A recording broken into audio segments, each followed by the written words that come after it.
హరే కృష్ణ.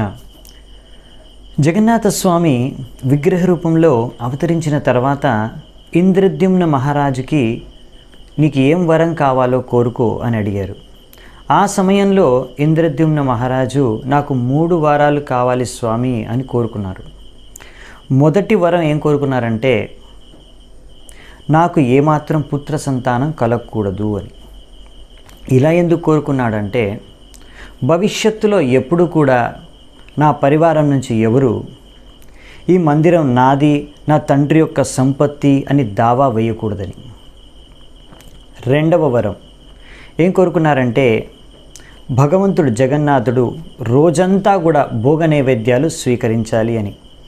ఎంతగా అంటే ఒక్కసారి ఆయన భోగ నైవేద్యం స్వీకరించిన తర్వాత చేతులు కడుక్కున్న తర్వాత చేతులు ఆరక ముందే ఇంకొక భోగ నైవేద్యం ఆయన స్వీకరించాలని. సో ఆ విధంగా దినమంతా కూడా భగవంతుడు జగన్నాథుడు భోగ నైవేద్యాలని స్వీకరిస్తూనే ఉంటారు తన భక్తుల ద్వారా. తర్వాత అందరికీ ప్రసాదం రూపంలో ఆయన కృపను పంచుతారు.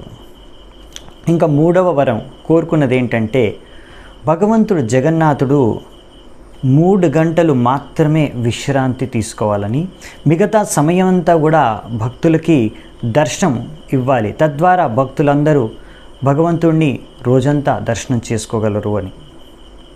ఈ 3 వరాలను ఆయన కోరుకున్నారు. జగన్నాథుడు తథాస్తు అనేసి ఆ వరాల్ని ఆయనకిచ్చారు. ఇది తెలిసిన గుండిచ మహారాణి ఎంతగానో బాధపడింది. లోపల ఆమె అనుకుంటుంది, అయ్యో నాకు పుత్ర సంతానం కలగదు అని.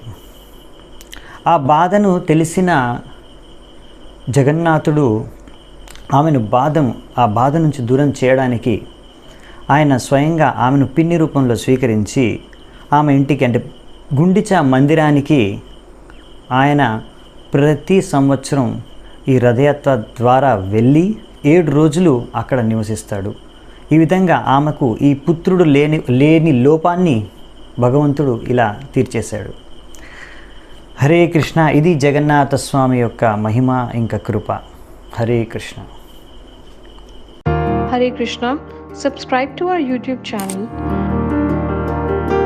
and press the bell icon to never miss on our updates. Also, don't forget to like the videos that you love.